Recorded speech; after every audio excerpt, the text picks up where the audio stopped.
Salut et bienvenue dans une nouvelle vidéo astuce donc on va développer ensemble avec vous quelques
0 sera toujours différent de 0.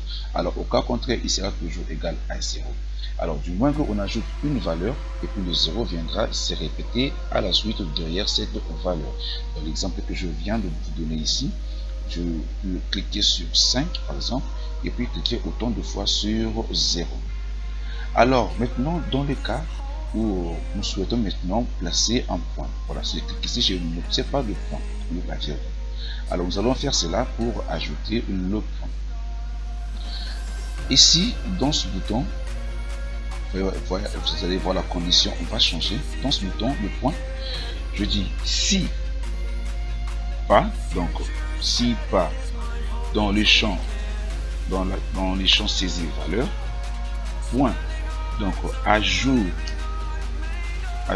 saisie assistée. Donc ajoute saisie assistée, c'est une fonction qui va permettre en fait d'ajouter une ligne dans la liste des valeurs disponibles pour la saisie assistée d'un champ de saisie.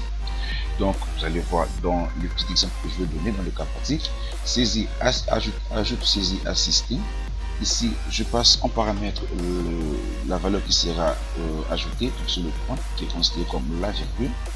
Et ici je dis alors, je sors de ma condition, alors le champ saisi valeur sera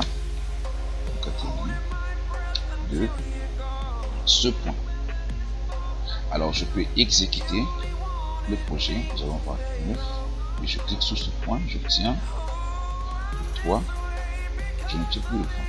Donc une fois que je clique sur cette valeur, dans la saisie, la fonction ajoute saisie assistée donc permettra d'ajouter une ligne à la liste des valeurs disponibles. Donc ici, notre valeur qui a été disponible c'était le 9 et j'ai ajouté une ligne, donc le point, à ma valeur 9 qui est disponible. Ensuite j'ajoute le 3 qui sera ma valeur. Voilà ici à ce niveau. Maintenant, à ce niveau, on va maintenant tenter de faire et de continuer avec nos différents boutons des opérateurs. Donc on a l'addition, la soustraction, la multiplication et la division. Ensuite nous avons le bouton égal qui va nous retourner la valeur, donc le résultat des opérations. Alors ici je vais le faire dans le procédural pour un peu aller vite et puis faire comprendre aussi à ceux qui souhaitent faire un jour sa propre calculatrice et intégrer dans son application. Pour cela je le fais dans le procédural pour que nous comprenions tous ensemble. Alors à ce niveau ici, je vais déclarer mes différentes variables qui vont être manipulées au niveau de mes boutons. Ici, je vais déclarer d'abord une variable qui contient le premier nombre. Le premier nombre est un réel. Alors pourquoi je mets un réel? Parce qu'on peut toutefois avoir deux résultats à virgule ou des résultats à non-virgule. Ça peut être décimal, ça peut être entier, ça peut être single, voilà. Je mets le réel. Ici, j'ai deuxième nombre.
déjà que les champs de saisie s'initialisent au moment où je clique sur le bouton plus. Donc si je clique sur le bouton des opérateurs, vous voyez que le champ de saisie s'initialise et puis il reçoit la deuxième valeur.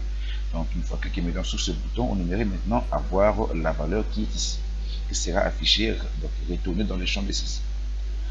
Et déjà à ce niveau, donc dans le bouton égal, nous allons maintenant passer les différentes manipulations.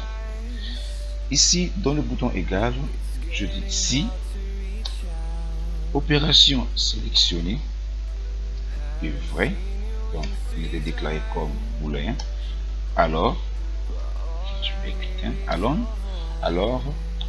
deuxième nombre sera les champs donc sera égal au champ de saisie. Et je dis si opération lui à son tour égale 1 qui était addition, alors le champ de saisie sera égal au premier nombre plus le deuxième nombre. Sinon, si opération égale 2,